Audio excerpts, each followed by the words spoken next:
Claro. Amén. Dios le bendiga, hermanos, a cada uno de ustedes. Hoy vamos a continuar con nuestro estudio, ¿cierto? Que estamos realizando domingo a domingo. Ya hace algunos domingos que no podíamos avanzar, ¿cierto? Por algunos motivos por ahí. Pero hoy vamos a llegar al capítulo 12 del libro de Isaías. Isaías, capítulo 12.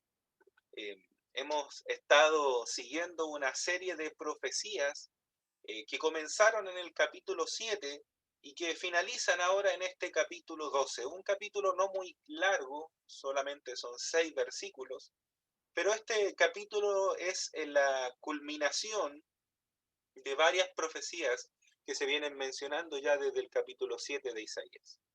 La serie de profecía comenzó, ¿cierto?, con el juicio de Dios sobre su pueblo. En el capítulo 11 vimos que el reino sería establecido en la tierra y que el Señor Jesús reinaría de manera personal. Él vendría a reinar, Él vendrá a reinar, ¿cierto?, sobre toda la tierra. Y recordemos que en el periodo en el cual fueron realizadas esta serie de profecías por el profeta Isaías fue durante el reinado de Acaz. Acaz fue un rey bastante malo, totalmente contrario a lo que había sido su padre y también su abuelo, que habían sido reyes buenos para Israel. Su abuelo fue el rey Usías, ¿cierto? Donde comenzó a profetizar el profeta Isaías, ¿cierto? Ahí como he mencionado en el capítulo 6, en el llamado de Isaías, dice el capítulo 6, comienza diciendo que la muerte del rey Usías, o sea, ahí fue cuando él comenzó a reinar, comenzó a su ministerio profético Isaías. Ahora en este capítulo 12 alcanzamos un gran acontecimiento. La tribulación ya ha terminado y las tormentas de la vida ya han llegado a su fin, según lo que Isaías escribe en este capítulo. Es en ese entonces cuando los israelitas entran en el reino y les encontramos, según el relato del profeta, adorando y cantando alabanzas a Dios. Encontramos a este pueblo en el templo y no en el muro de los lamentos, sino que ya dentro del tiempo celebrando y alabando a Dios. Este breve capítulo en su estructura o quizás como está su forma de escritura es como si fuera un salmo. Y esto es lo que realmente es un cántico, es una alabanza del pueblo hacia Dios. Tenemos ante nosotros la alabanza de un pueblo expresada bajo el reino personal y directo del Señor Jesucristo.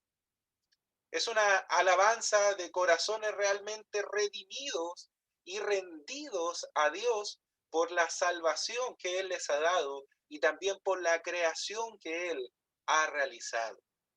La maldición, el pecado ya ha sido removido de la tierra, lo cual constituye una ocasión perfecta para alabar a Dios por haber exhibido su bondad en la creación. Nosotros no hemos visto nada de esto todavía, ¿cierto? Esa naturaleza redimida o esa naturaleza libre del pecado eh, no ha sido limpiada todavía, no ha sido quitado el pecado ni del hombre ni del mundo. Recordemos que la caída no solamente afectó al hombre, sino a toda la creación de Dios.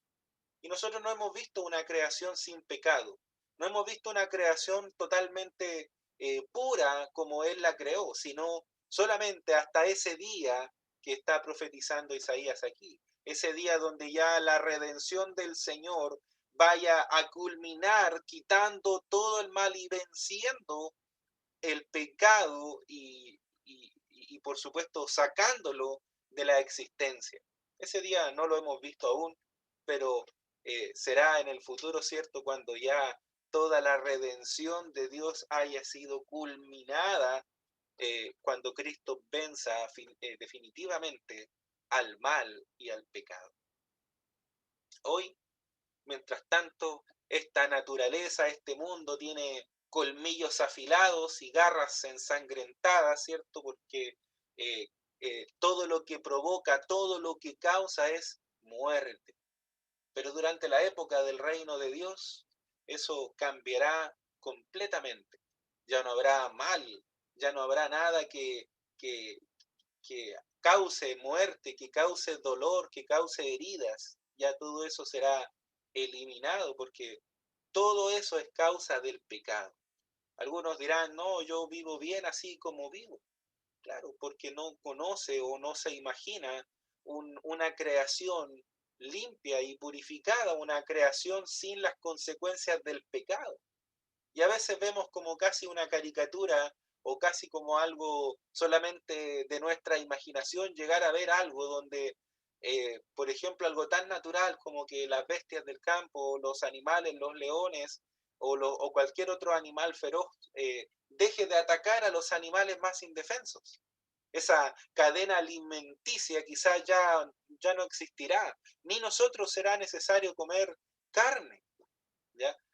Sino que habrá una naturaleza totalmente limpia, libre del pecado, libre de las consecuencias de él, y por supuesto una creación no caída, una creación redimida por el Señor Jesucristo.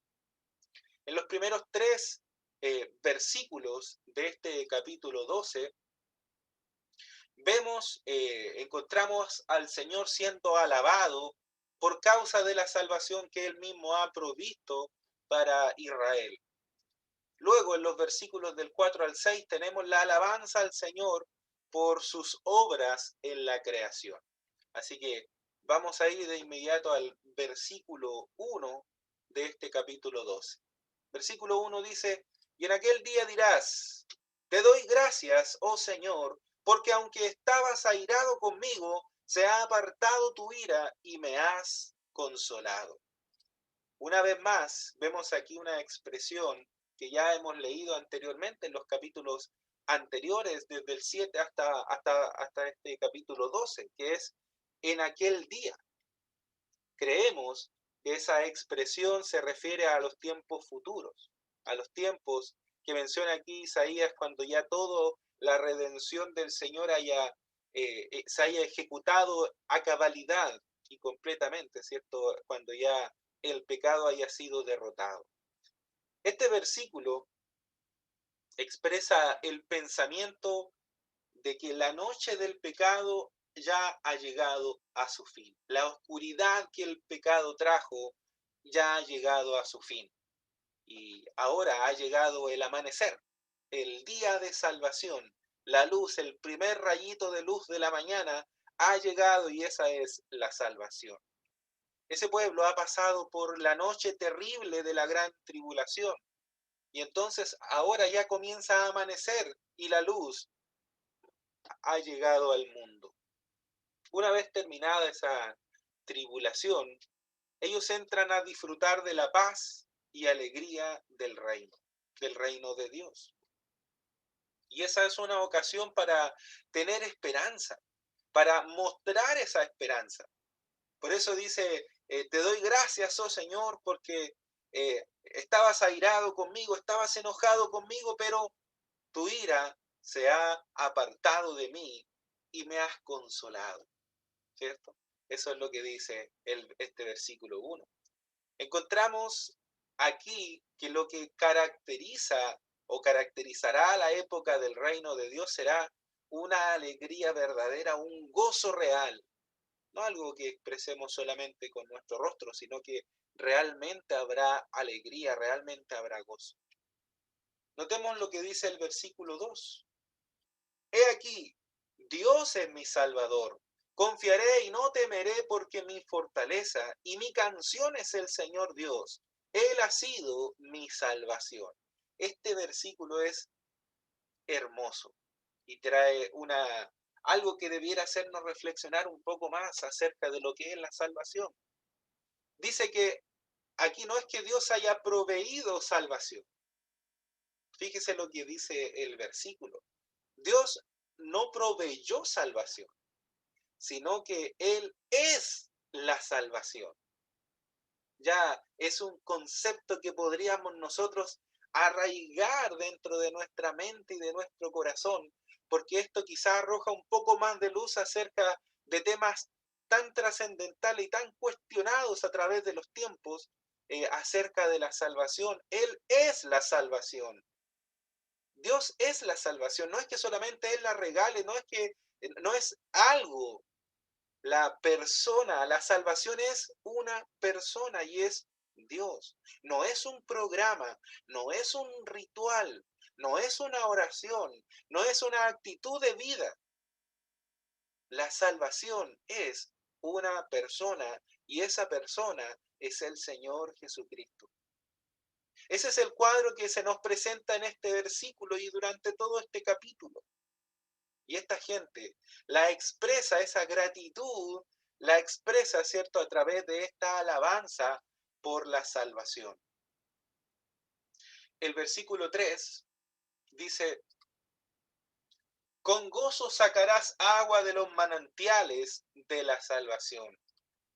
Estas fuentes nos hablan de abundancia, mucha agua, agua constantemente corriendo, no es un agua estancada, sino que es un agua que fluye, que constantemente se está renovando. Un agua estancada en algunos días empezará a producir algunos tipos de gérmenes y empezará un proceso de descomposición del agua, porque el agua también se descompone, ¿cierto? Incluso cuando usted compra un agua embotellada, esa agua trae una fecha de vencimiento, porque el agua sí pasa por el proceso también de descomposición. Cuando usted ve agua estancada, quizás de mucho tiempo encontrará más que agua algo como una especie de lodo o barro con pasto y quizá con un olor que no es muy agradable. Pero cuando usted ve un manantial o agua como se ve aquí en la imagen, ¿cierto? Un agua que está constantemente renovándose, que está corriendo, es entonces un agua que nunca se echará a perder, porque constantemente se renueva. Y aquí dice que con gozo sacarás agua de los manantiales de la salvación. La salvación es como una fuente de abundancia, una vida abundante que da satisfacción y alegría al corazón de aquel que bebe de esta agua. Durante el periodo del reino habrá un tiempo de gran alegría, que es lo que el Señor quiere para los suyos. Y Él quiere que seamos felices ahora. Él quiere que conozcamos ese gozo de la salvación ahora. No estoy hablando de una felicidad mundana o una felicidad que da este mundo que es una felicidad pasajera. Yo hablo de ese gozo de la salvación, ¿ya? Para que no se malinterprete con alguna otra postura eh, que se predica hoy en día en algunas iglesias, como lo es la prosperidad, ¿cierto? No hablo de ese tipo de felicidad momentánea y pasajera y esa felicidad que dura un poco tiempo en nuestra vida. Hablo de esa felicidad, de ese gozo de la salvación. Él quiere que seamos salvados ahora. Nuestra salvación debería impulsarnos a sentir ese gozo, a sentir alegría y a cantar alabanzas al Señor tal como el profeta aquí lo describe en este capítulo 12. Él describe la alegría, el gozo de haber conocido, de haber experimentado y de haber pasado, ¿cierto?, a esa salvación que Dios ha traído al pueblo. No creemos que lleguemos a ser testigos de Él hasta que experimentemos la alegría, el gozo de la salvación. No vamos a llegar a Dios sin haber sido salvados. La única forma de llegar a Dios es haber sido salvado por Jesucristo, que es la salvación. Leamos ahora lo que dice el versículo 4. Y aquel día dirás, dad gracias al Señor, invocad su nombre, haced conocer entre los pueblos sus obras, haced recordar que su nombre es enaltecido. La frase en aquel día vuelve, ¿cierto?, a estar aquí en nuestra lectura, y ya sabemos que se refiere a un tiempo futuro. Nuestro día comienza, ¿cierto?, con el amanecer, con la salida del sol, cuando empieza, ¿cierto?, a alumbrar desde el oriente, ¿cierto?, ya empiezan a verse sus destellos de luz, y ese es para nosotros el amanecer. Pero en tiempos del Antiguo Testamento, para los judíos, el día no empezaba con el amanecer, sino que empezaba con el atardecer. Para los judíos el día comienza alrededor de las 7 de la tarde. Empieza el día, digamos, el día comienza a las 7 de la tarde. O sea, es diferente a nosotros. Para nosotros a las 7 de la tarde es hoy, ¿cierto? Todavía. Y el amanecer del día siguiente comienza cuando sale el sol o en la madrugada, ¿cierto? Pero para ellos es al revés, comienza cuando empieza a oscurecerse. Dice el Salmo 35, por la noche durará el lloro y a la mañana vendrá la alegría. Para los israelitas todo comienza con el atardecer, cuando se empieza a oscurecer, con el lloro, como dice el Salmo 30, y a la mañana ya vendrá la alegría. El tiempo del milenio será la mañana de la alegría y el tiempo de expresar gratitud a Dios por la salvación que Él les ha dado. Pero no solamente esto, sino que también será el momento de agradecerle por el hecho de haber sido su creador. Y no solamente por haber creado, sino también por las obras poderosas y el carácter amable de esas obras, también deben ser puestas, ¿cierto?, en manifiesto en el pueblo y por supuesto también en la iglesia. El nombre del Señor tiene que ser exaltado porque esas obras de Dios incluyen no solamente sus actos creativos en el origen, cuando Él creó todo, sino también todo lo que Él hizo después de eso hasta nuestros días. Por todo eso, nosotros debemos darle gracias y debemos exaltar a Dios. La Reina Valera dice, y diréis en aquel día, cantad al Señor. Esa frase se resume en la palabra aleluya, que también, cierto, es conocida y es expresada en algunos cánticos y en algunas oraciones. Aleluya significa eso. Alabad al Señor, cantad al Señor, glorificad al Señor. Ahora, el versículo 5 de este capítulo 12 de Isaías dice, cantad alabanzas al Señor porque ha hecho cosas maravillosas. Sea conocido esto por toda la tierra. Dios ha hecho grandes cosas. Cuando los 6 días de la creación llegaron a su fin, cuando Dios ya estaba finalizando el día sexto, Dios miró su obra y dijo que todo era bueno. Creemos que sería bueno que por nuestra parte también le diéramos las gracias a Dios por una salvación perfecta y también por esa creación que Él dijo que era buena y que nosotros hoy también podemos disfrutar de esa creación por ser buena. No hay mejor arquitecto, no hay mejor creador, no hay mejor diseñador que el mismo Dios que creó todo lo que existe. Entonces, debiéramos nosotros también darle gracias por esa creación, aun cuando el pecado ha estropeado esa creación. Porque aun cuando está el pecado, quizás echando a perder la creación de Dios o haberla hecho caer junto con el hombre, aún así la creación sigue siendo buena y sigue siendo algo que nosotros necesitamos para poder existir. Seguramente muchos de nosotros podemos ver que en algunas casas andan ratones, ¿cierto? Lauchas, que son las más conocidas en algunas casas. En algunas casas seguramente entran hormigas, moscas, a lo mejor alguna cucaracha, tantas cosas que a lo mejor para nosotros son asquerosas y a lo mejor no nos agrada tenerlas dentro de nuestras casas. Pero a pesar de todo eso, podemos disfrutar del canto de los pajaritos, de la belleza de las flores, de los aromas del aire puro. Aún así, podemos disfrutar de tantas otras cosas que están incluidas dentro de esa creación de Dios. Y aun cuando la tierra ha sido maldecida con el pecado, todavía sigue siendo maravillosa. Imaginémonos entonces lo hermosa que será la creación cuando la maldición haya sido removida, cuando la muerte haya sido vencida y derrotada y el pecado haya sido exterminado. La muerte ya fue vencida, pero todavía sigue teniendo consecuencias en la creación.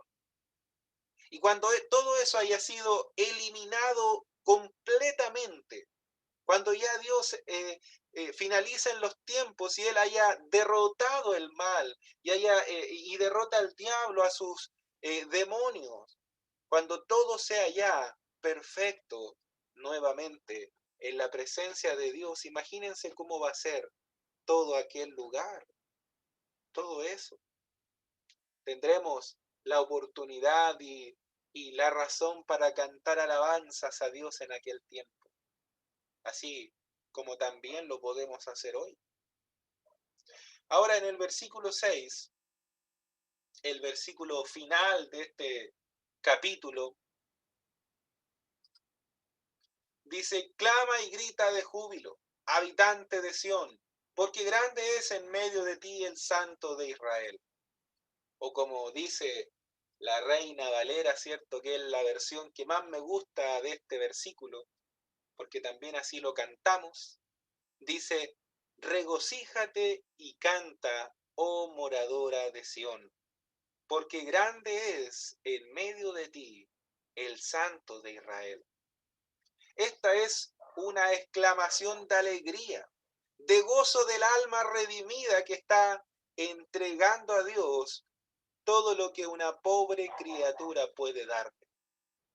Lo único que podemos entregarle, darle a Dios que sea grato a Él. Una alabanza, una adoración sincera. Darle aleluya a Dios, cantadle a Dios. Cuando nosotros hablamos de nuestra consagración, ni siquiera sabemos totalmente lo que eso significa en realidad. En aquel día glorioso, Israel sabrá el significado de su consagración y nosotros también lo sabremos cuando estemos realmente consagrados en su presencia y dedicados exclusivamente a la adoración y por supuesto a disfrutar de su reino, a disfrutar de aquel lugar que Él ha preparado y está preparando para cada uno de nosotros. Hermanos, con esto termino. Estudiar acerca del tiempo futuro, de los acontecimientos que sucederán, debería hacernos meditar, reflexionar en la conducta y estilo de vida que hoy llevamos, porque podríamos comenzar hoy a darle gracias a Dios por lo que Dios hace y hará en el futuro. Podríamos comenzar a disfrutar hoy de su presencia. El mensaje de Juan el Bautista y también el mensaje de Jesús fue que el reino de Dios se ha acercado. El reino de Dios ha llegado. Jesús es el reino de Dios. Alaben al Señor porque su salvación ya vino al mundo y hoy puede darnos vida. Jesús vino. Él es nuestra salvación. No esperemos aquel día, sino que comencemos hoy día mismo a tener esa relación, a gozarnos de la salvación que Él nos ha regalado y por supuesto a gozarnos y a reconocer que Jesús es el reino de Dios. Jesús es el Señor. Jesús es nuestra salvación. Les invito a orar. Amado Dios y Padre Celestial, te damos gracias, Padre, porque Tú nos permites conocerte hoy. Tú, Señor, te revelas hoy a nuestra vida a través de tu palabra. Gracias, Señor, porque en ella podemos ver tu plan, Señor. Ese glorioso plan en el que no nos has dejado afuera, sino que por gracia has querido hacernos parte y has querido, Señor, que seamos el objetivo de tu amor, el objetivo de tu misericordia. Tú te has revelado de una manera gloriosa en la palabra, Señor, de manera general, e individualmente, Señor, te vas revelando también de una manera muy especial en cada uno. Rogamos, Señor, que podamos experimentar ese gozo hoy, que no esperemos, Señor, hasta el final de nuestros días, porque hoy es el tiempo, Señor, en el que podemos nosotros seguirte, servirte y honrarte. Hoy es el tiempo en el que podemos disfrutar de la salvación, disfrutar de lo que tú haces en nosotros y disfrutar de ese gozo, Señor, que trae paz a nuestras almas, que trae tranquilidad y esperanza a nuestros corazones que sufren y lloran por las situaciones que experimentamos. Hoy es el tiempo, Señor, de avanzar. Hoy es el tiempo de mirarte a ti, Señor, y seguirte por el resto de nuestras vidas. Hoy es el tiempo, Señor. Tú ya viniste. Tú, Señor, ya viniste a esta tierra a traer redención a la humanidad. Hoy es el momento de que nosotros veamos esa cruz vacía, esa cruz donde tú ya no estás. Es momento de que veamos ese sepulcro abierto, donde tú, Señor, venciste la muerte. Es momento, Señor, de que miremos al cielo y veamos lo grande que tú eres, lo poderoso, Señor, que eres, viendo tu creación. Pero por sobre todas las cosas, Señor, es tiempo de que veamos tu palabra, miremos tu escritura y encontremos allí, Señor, la esperanza para nuestras vidas. La esperanza, Señor, de salvación. Esa salvación que aquí Isaías veía como algo futuro, pero que hoy nosotros, Señor, podemos ver como algo presente. Tú nos has salvado. Tú ya moriste por nosotros en la cruz. Y eso es suficiente, Señor, para todas las eras, para todos los tiempos, para que la gente se acerque a ti y te conozca y sea salvada, Señor, por tu gracia y misericordia. Ruego, Señor, por cada uno de mis hermanos, por aquellos que ven esta transmisión, que tú les bendigas, que obres en sus corazones y que traiga gozo, Señor, a sus vidas. Ese gozo, Señor, de tu salvación. Todo esto, Señor, lo pido en el nombre precioso de Cristo Jesús. Amén y amén. Hermanos, que el Señor les bendiga.